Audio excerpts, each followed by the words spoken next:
Hello students, I hope you are doing well and great. I'm Abdullah, your chemistry instructor from tutoria.pk, and today now let's take up start of exercise of your chapter 2.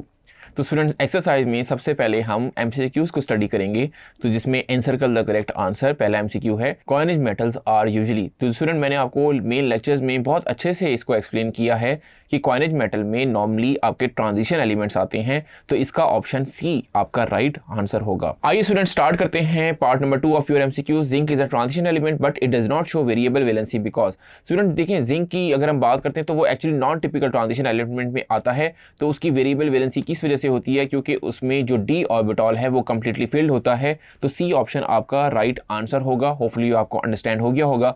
बढ़ते हैं part number 3 की तरफ। Which of the following is a non typical transition element. जैसे अभी मैंने आपको बताया पिछली वाली एमसीक्यू में कि जिंक जो है वो टिपिकल ट्रांजिशन एलिमेंट की प्रॉपर्टी नहीं देता, इस वजह से वो नॉन टिपिकल होता है। और वो क्यों नहीं देता? क्योंकि उसके जो डी ऑर्बिटल है वो कंप्लीटली फिल्ड होता है, 3d10 इलेक्ट्रॉन होते हैं, जबकि ट्रांजिशन एलिमेंट की जनरल प्रॉपर्टी ये होती है कि उसमें डी सबशेल जो है वो कंप्लीटली फिल्ड नहीं होता। तो इस वजह से कंप्लीटली फिल्ड होने की वजह से जिंक जो है आपका नॉन टिपिकल ट्रांजिशन एलिमेंट, यानी सी ऑप्शन आपका राइट आंसर होगा। आइए बढ़ते हैं पार्ट नंबर 4 की तरफ। Which element form alloy. तो स्टूडेंट आपको बताना है कि कौन सा एलिमेंट इनमें से अलॉय बनाता है। तो ये हमने मेन लेक्चर में देखा है कि ट्रांजिशन एलिमेंट्स की एक प्रॉपर्टी है कि वो अलॉय बनाते हैं। अलॉय स्टूडेंट क्या होता है कि दो मेटल का मिक्सचर होता है। तो ट्रांजिशन एलिमेंट क्योंकि दो मेटल्स होंगी, दो ट्रांजिशन एलिमेंट्स होंगी, तो उनका जो मिक्सचर बनेगा वही एक्चुअली क्या होगा? अलॉय होगा। तो जो डी ऑप्शन होगा वो आपका राइट आंसर होगा। बढ़ते हैं स्टूडेंट पार्ट नंबर 5 की तरफ। Which substances are repelled by magnetic field. तो स्टूडेंट यहाँ पे आपको ये बताना है कि मैग्नेटिक फील्ड की वजह से जो रिपल्शन क्रिएट होती है, कौन से सब्सटेंस वो रिपल्शन को एक्चुअली फील करते हैं। तो स्टूडेंट डाई मैग्नेटिक सब्सटेंस वो होते हैं जिसमें जो कि मैग्नेटिक फील्ड से रिपेल हो रहे होते हैं। तो आपको सी ऑप्शन यहाँ पे बताना है, और ये मेन लेक्चर में बहुत अच्छे से इसको एक्सप्लेन कर भी चुका हूँ। बढ़ते हैं स्टूडेंट पार्ट नंबर 6 की तरफ। Magnetic moment of an atom or the ion is the measure of its number of unpaired। तो स्टूडेंट बहुत सिंपल बात है कि मैग्नेटिक मूवमेंट जो होती है वो डिपेंड करती है कि नंबर ऑफ अनपेयर्ड इलेक्ट्रॉन्स कितने हैं। तो यहाँ पे वेरी सिंपल ए आंसर आपका हो जाएगा, A option which is number of unpaired electrons. बढ़ते हैं स्टूडेंट नेक्स्ट पार्ट नंबर 7 की तरफ। The unit of magnetic moment is.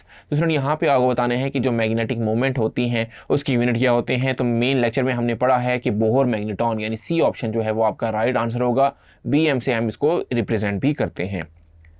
बढ़ते हैं स्टूडेंट 8 की तरफ। Bronze alloy contains. ब्रॉन्ज जो है स्टूडेंट वो कॉपर और टिन का मिक्सचर होता है, तो यहाँ पे जो ए ऑप्शन है वो आपका राइट आंसर होगा। होपफुली आपको अंडरस्टैंड हो गया होगा, और ये मेन लेक्चर में भी मैंने आपको बता दिया हुआ है कि जो ब्रॉन्ज है वो एक्चुअली कॉपर और टिन का मिक्सचर होता है। चलते हैं पार्ट नंबर 9 की तरफ। Give the systematic name of FeCO5। तो स्टूडेंट आपको यहाँ पे इसका नेम बताना है। तो अब आप देखें, सबसे पहले आपने एक काम करना है कि सबसे पहले देखिए कि कितने एटम है, 5 हैं। तो इसकी वजह से क्या आएगा? 5 की वजह से आएगा पेंटा। अब पेंटा क्या चीज़ है? C डबल बॉन्ड O, ये क्या है? कार्बोनाइल। तो ये हो जाएगा पेंटा कार्बोनाइल। पेंटा कार्बोनाइल के साथ आ जाएगा आयरन, तो पेंटा कार्बोनाइल आयरन आ जाएगा। तो स्टूडेंट देखिए, पहला और दूसरा ये तो दोनों ही पेंटा कार्बोनाइल आयरन हैं, लेकिन यहाँ पे जो इंपॉर्टेंट चीज़ है जो आपको समझनी है कि एक में वैलेंसी 3 है, यानी उसका ऑक्सीडेशन नंबर 3 है, और एक में ऑक्सीडेशन नंबर 0 है। तो हमें कैसे पता चलेगा ऑक्सीडेशन नंबर क्या आएगा? आइए उसको निकालते हैं। देखें, जो कार्बोनाइल है इसके ऊपर ओवरऑल चार्ज कुछ नहीं होता है, तो ये 0 चार्ज है। सो ऑब्वियस बात है कि आयरन के ऊपर भी क्या आएगा? फिर इस तरीके से 0 चार्ज आएगा। तो इसका मतलब जो बी ऑप्शन है वो आपका राइट आंसर आ जाएगा, जिसमें पेंटा कार्बोनाइल आयरन और इसका जो ऑक्सीडेशन स्टेट है वो एक्चुअली जिसको हम न्यूमरल से लिखते हैं वो 0 होगा। होपफुली आपको अंडरस्टैंड हो गया होगा। आइए स्टूडेंट बढ़ते हैं पार्ट नंबर 10 की तरफ। Give the chemical formula of a complex compound sodium chloropentacyanoferrate, जिसमें न्यूमरल में 3 आ रहा है, इसका मतलब उसके ऊपर चार्ज 3 होगा। तो स्टूडेंट देखें, अगर ऑप्शन नंबर सी को देखें तो यहाँ पे हम इसका नाम लेते हैं कि सबसे पहले याद रखें कि कैटाइन को पहले लिखते हैं, तो कैटाइन आपका पहले आएगा, फिर एनाइन आएगा।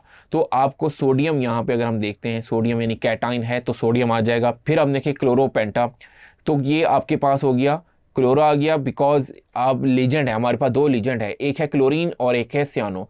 तो क्योंकि स्टूडेंट यहाँ पे क्लोरीन पहले आता है तो आप क्लोरीन को पहले लिखेंगे क्लोरो, फिर पेंटा सियानो नाम देंगे, बिकॉज सियानो आपके पास कितने हैं? 5 हैं, तो ये पेंटा सियानो आ गया। और फिर फेरेट, क्योंकि आपका जो कॉम्प्लेक्स है वो एक्चुअली नेगेटिव आयन है, तो यहाँ पे फेरेट दे देंगे, और यहाँ पे चार्ज होगा 3। इस आयरन के ऊपर चार्ज 3 कैसे होगा स्टूडेंट, उसको भी देख लेते हैं। देखें कि -1 × 5 हो जाएगा इसके ऊपर, तो ये हो जाएगा -5, और -1 होगा किसका, क्लोरीन का, तो -6 टोटल हो गया। अब देखिए बाहर कितना है, +1 × 3, तो बाहर है +3, तो अंदर कितना है, -5 और -1 यानी -6 है। तो अब स्टूडेंट उसको क्या करना पड़ेगा, +3 करना पड़ेगा। यहाँ पे हमें क्या करना पड़ेगा, +3 करना पड़ेगा, ताकि ये +3 और ये +3 हो जाए, +6 हो जाए, और ये -6 आपस में कैंसिल हो जाए, ताकि ये न्यूट्रल बन जाए। तो होपफुली स्टूडेंट ये जो ऑक्सीडेशन स्टेट का तरीकाकार है, ये मैं अपने मेन लेक्चर में बहुत दफ़ा इसको डिस्कस कर चुका हूँ, और ये MCQ भी आपको समझ आ गया होगा। तो सी ऑप्शन आपका राइट आंसर होगा। बढ़ते हैं MCQ नंबर 11 की तरफ। The complexes having coordination number CN=4 have geometry.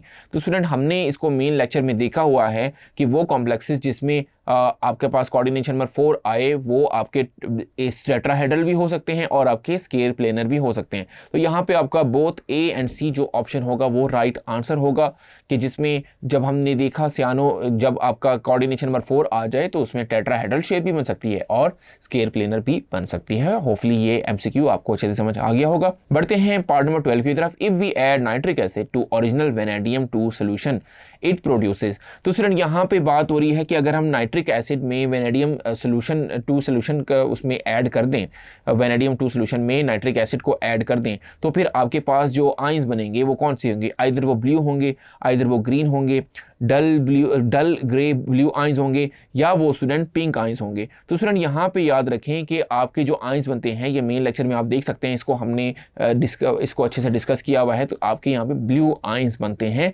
जब भी आप वेनेडियम सोल्यूशन में नाइट्रिक एसिड को ऐड करते हैं। होपफुली आप उसको मेन लेक्चर में देख के इसको समझ सकते हैं, इसका रिएक्शन भी वहाँ पे मैंने लिखा हुआ है। बढ़ते स्टूडेंट पार्ट नंबर 13 की तरफ। The oxide of which metal is used in contact process as a catalyst. तो स्टूडेंट यहाँ पे जब आपने कॉन्टैक्ट प्रोसेस में बहुत ही फेमस है कि vanadium as a catalyst use होता है, तो यहाँ पे सी ऑप्शन जो है वो आपका राइट आंसर होगा। तो 13 में आप वेनेडियम लिखें, ये आपका राइट आंसर हो जाएगा। बढ़ते हैं नेक्स्ट MCQ 14 की तरफ। In oxidation of chromium 3 two chromium 6 the green colour will change into. तो स्टूडेंट इसको भी हमने देखा है कि जो आपका ग्रीन कलर है वो ब्राइट येलो में कन्वर्ट हो जाता है। क्रोमियम 3 जो है वो जब क्रोमियम 6 में जाता है तो क्रोमियम 3 ग्रीन कलर का होता है, लेकिन जो क्रोमियम 6 है वो एक्चुअली ब्राइट येलो कलर का होता है। तो होपफुली ये भी आपको अच्छे से समझ आ गया होगा। बढ़ते हैं पार्ट नंबर 15 की तरफ।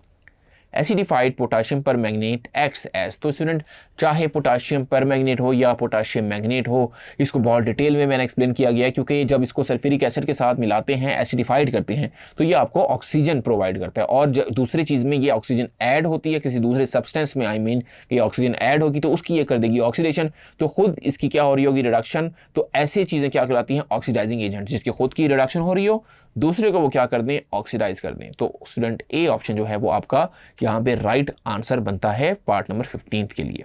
बढ़ते हैं student part number 16। Following element show the maximum number of oxidation state. तो स्टूडेंट आपको बताना है कि इनमें से कौन सा जो है वो सबसे ज़्यादा यानी maximum number of oxidation state show करता है। तो स्टूडेंट हमने मेन लेक्चर में पढ़ा है कि मैग्नीज, क्योंकि उसके आखिरी शेल में जो इलेक्ट्रॉन है वो सबसे ज़्यादा है, 7 इलेक्ट्रॉन है, तो वो 7 के 7 लूज़ करके +7 तक मैक्सिमम ऑक्सीडेशन स्टेट के नंबर को शो कर सकता है। होपफुली ये MCQ भी आपको समझ आ गया होगा। बढ़ते हैं 17 की तरफ। The colour of Mn+2 in hydrated form is. तो स्टूडेंट ये आपको बताना है कि हाइड्रेटेड फॉर्म में जो Mn+2 का जो कलर है वो क्या होता है। तो स्टूडेंट हमने इसको मेन लेक्चर में देखा हुआ है कि जब हाइड्रेटेड फॉर्म में इसका कलर लाइट पिंक हो जाता है, जो कि एंड पॉइंट भी होता है सोल्यूशन का। तो ये हमने मेन लेक्चर में टाइट्रेशन में हम इसका यूज़ भी करते हैं, तो वहाँ पे एंड पॉइंट हम इसका लाइट पिंक यूज़ कर रहे होते हैं। बढ़ते हैं स्टूडेंट पार्ट नंबर 18 की तरफ। सो पार्ट नंबर 18 है which of the following metal show more than 1 oxidation state. इनमें आपको बताना है कि कौन सा एलिमेंट एक से ज़्यादा ऑक्सीडेशन स्टेट शो करता है। तो आयरन जो है +2 भी शो करता है, +3 भी शो करता है। तो आपका जो सी ऑप्शन है वो राइट आंसर होगा पार्ट नंबर 18 का। इसको आप मेन लेक्चर में भी देख सकते हैं, तो ये आपको क्लियर हो गया होगा। बढ़ते हैं सेकंड लास्ट जो आपका MCQ है इसकी तरफ बढ़ते हैं। Iron is used as a catalyst in. तो स्टूडेंट आयरन के बारे में हमेशा याद रखें कि ये हैबर्स प्रोसेस में यूज़ होता है, तो सी ऑप्शन आपका राइट आंसर होगा। यानी हैबर्स प्रोसेस जिसमें नाइट्रोजन हाइड्रोजन से मिलती है और अमोनिया बनती है, तो वहाँ पे हम आयरन को एज अ कैटलिस्ट यूज़ करते हैं, जो कि आप अपने प्रीवियस ग्रेड में भी इसको पढ़ते आए हैं।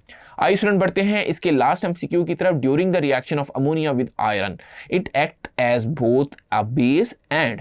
देखिए स्टूडेंट जब हम आयरन का रिएक्शन करवाते हैं अमोनिया के साथ, तो फिर वहाँ पे अमोनिया जो है, क्योंकि वो एज ए बेस का तो काम कर रहा होता है क्योंकि बेसिक इन नेचर है, साथ साथ स्टूडेंट अमोनिया में जो नाइट्रोजन है उसके पास क्या होते हैं, उसके पास लोन पेयर होते हैं। अब लोन पेयर जिस स्पीशी के पास होते हैं तो वो एज ए लीजेंड भी एक्ट कर रहा होता है। तो स्टूडेंट ये इसके रिएक्शन भी आपको मेन लेक्चर में मैंने बताए हुए हैं, आप उसको वहाँ पे देख सकते हैं कि अमोनिया जो है वो एज ए बेस भी काम कर रहा है और एज ए लीजेंड भी यहाँ पे ये वर्क कर रहा होगा। सो होपफुली स्टूडेंट एमसीक्यूज आपको यहाँ पे 20 एमसीक्यूज थे, तो ये सारे होपफुली आपको अच्छे से समझ आ गए होंगे। This is Abdullah signing off from tutoria.pk। Thank you.